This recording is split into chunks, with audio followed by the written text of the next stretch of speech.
Hi, I'm Dave. This is what used to be my 98 Buell M2 Cyclone. It's now the relentless Ducati Yamazuki, and I'll come on that in a bit. I'm a shed builder, been tinkering with bikes since about the age of 14 when my brother bought me a old Suzuki SP250 field bike for around 30 quid. We got it up and running over the summer, and then he taught me how to ride it, and I think the passion for bikes kind of comes from there. What inspired me to build this bike was Carter Harris Attitude Customs. I own one of his rigid lowriders, and that was on show at the Bike Shed Show a couple of years ago. So being there with that bike, seeing all the bikes there and all the shed builds kind of inspired me to build what you see today. So enough about me, let's have a look at the bike. So as I said, it started off as a Buell M2 Cyclone 1998, and once I got it back, had a ride around on it. It rode well, but I just did not like the look of it. It's quite an ugly bike really. So I started pulling parts off it, got out the angle grinder, cut off the old subframe, pulled out the front end, pulled out the swing arm, and kind of started from there. The tank is a Buell tank, but it's of a later model. That's a Manta tank on there. The subframe, once I put the tank on, I wanted a seat unit that was would go with the tank. So what I've got on there is a Ducati 749 Biposta subframe and a monoposta seat unit and seat, and I think that ties it all together really. On the front end, I dropped out the Buell front end, picked up a second-hand Suzuki K8 and put that in. So one of the issues I had was getting the right bearings, so I had to make some shims, and the only thing I had in the shed at the time was a Canon Relentless. Thickness of the material was about right, so I trimmed them up, made a couple of shims, got the bearings in, and it worked, so hence why part of its name is Relentless. The rear swing arm is out of a Buell X1 later model, so the original one on the M2, if you know them, is quite thin and rectangular, so that nice and chunky swing arm out of the X1 kind of tied a bit of the back end all together. Once I'd done that, put the front end in and the back end, I took the bike down to Attitude Customs, and Simon Harris did the structural welds to get the rear subframe on. Where I'd cut off the rear footrest hangers, he made the loops for the heel loops to put on there, and he did all the structure and weld. The guys in there made me the custom oil reservoir that I've got on the back.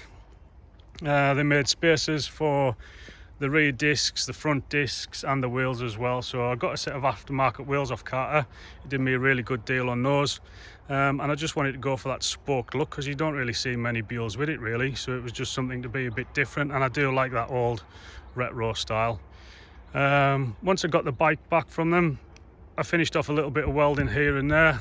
Learned myself welding, not the tidiest, so if you do have a close look at the bike, you'll see I'm actually not a welder at all. And once I'd done that, I literally dropped the engine out, stripped it all down, and sent the frame off for powder coating, which I did in candy red to stick with the original colours of the bike. Got the swing arm vapor blasted and clear coated. I think it gives a really nice finish. The bodywork was all painted by a friend, and it's a nice gloss black.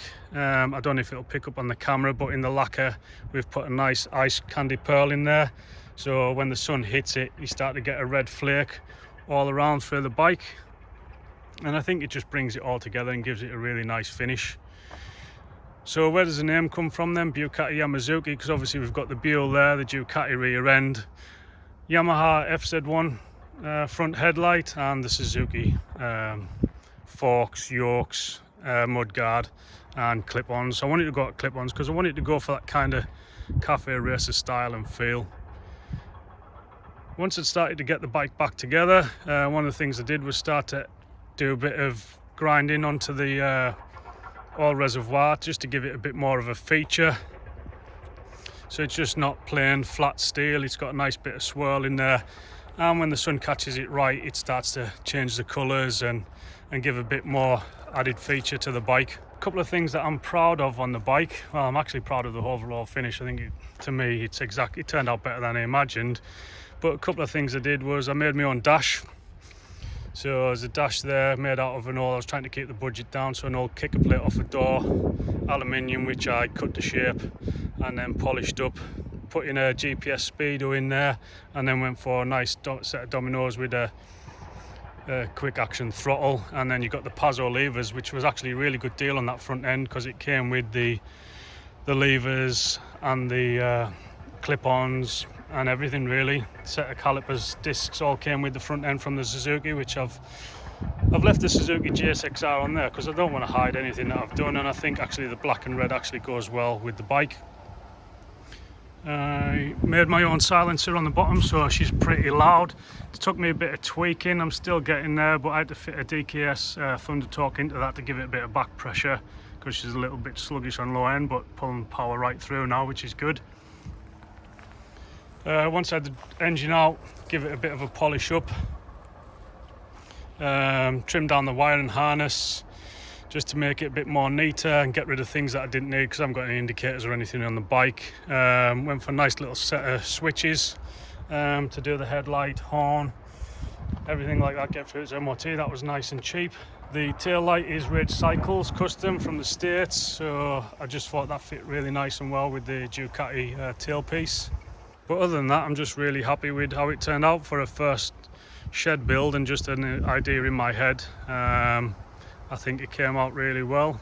Unfortunately, I lost my brother recently, so one of the things I have done since is I created a plaque mounted on the back. Crazy Horse was his nickname, so I thought I'd stick that on there and then he'll ride with me wherever I go, because this bike would have been right up his street. The bike has been tuned, it's been dynajetted, it's got the uprated race headers, obviously the aftermarket can that I've made, and the race ignition, so it actually pulls really well. So let's fire up and see what she sounds like. So one thing you'll notice looking at the dash is pretty much a ridiculous amount of switches on there. So any Mad Max fans will recognise this potentially from Fury Road on Furiosa's War Rig, where there's a series of combination kill switches, and if you don't get them in right order you'll never get the bike to start. So for me it was just to fill up that gap and a bit of a challenge to make something like that. So let's see if I can actually remember the code.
Hit any of the kill switches and it dies. So there she is, the relentless Ducati Yamazuki. Thanks for watching.